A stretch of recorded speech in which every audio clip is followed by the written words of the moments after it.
Reverse tendering ద్వారా save చేసామని చెప్పిన ఆదాయం చేసామనే ఈ మహానుభావులు చివరికి ఏం చేశారు అసలు యాక్చువల్ రోడ్స్ కోసం అంటే ఇక్కడ 2 ప్రాజెక్ట్స్ ఉన్నాయి ఆంధ్రప్రదేశ్కి సంబంధించిన major and critical road projects. అందులో మొదటిది AP roads and bridges reconstruction project. అంటే సుమారు 1231 కిలోమీటర్లు మన రాష్ట్ర రహదారులు సింగిల్ లేన్ నుంచి డబుల్ లేన్ చేయడానికి. అదేవిధంగా రెండోది AP mandal connectivity and rural connectivity.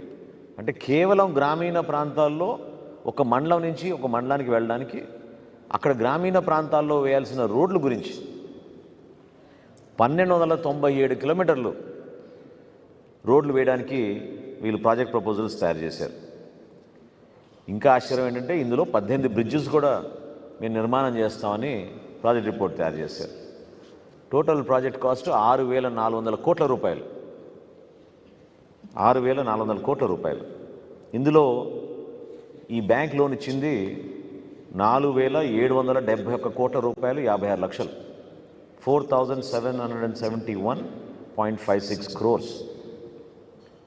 అది కేంద్ర ప్రభుత్వం గ్యారంటర్గా ఒక సావరెన్ లోన్గా తీసుకుంటే గవర్నమెంట్ ఆఫ్ ఇండియా ఈ రాష్ట్ర ప్రభుత్వానికి వచ్చింది. బ్యాలెన్స్ 1,668 కోట్ల రూపాయలు రాష్ట్ర ప్రభుత్వం మన కంపోనెంట్గా దాంట్లో పెట్టాలి.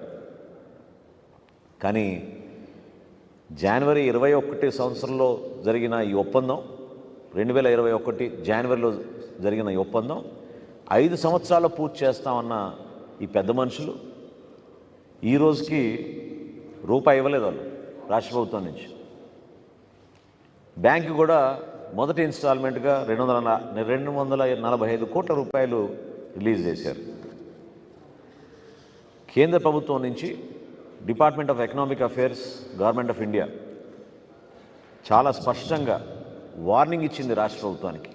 మీరు చేసే తప్పు అంతర్జాతీయ స్థాయిలో చెడ్డ పేరు వస్తుంది, మీకే కాదు భారతదేశానికి కూడా చెడ్డ పేరు వస్తుంది అని ఎన్నోసార్లు వాళ్ళు రిపీటెడ్గా రిమైండర్స్ పంపించి వార్నింగ్స్ ఇచ్చినా వీళ్ళలో మాత్రం కదలిక లేదు.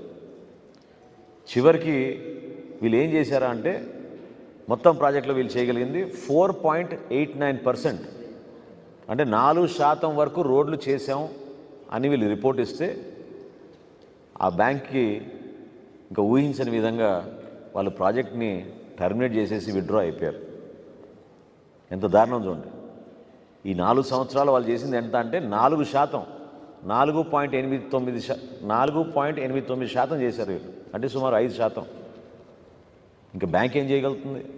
రాష్ట్ర ప్రభుత్వం వాళ్ళ వాటా ఇవ్వాల్సిన రూపాయి కూడా ఇవ్వకుండా బ్యాంక్ నుంచి వచ్చిన రుణాలతో ఈ విధంగా ఒక లెక్క చెప్తే వాళ్ళ ప్రాజెక్ట్ని మొత్తం డ్రాప్ చేసేసారు.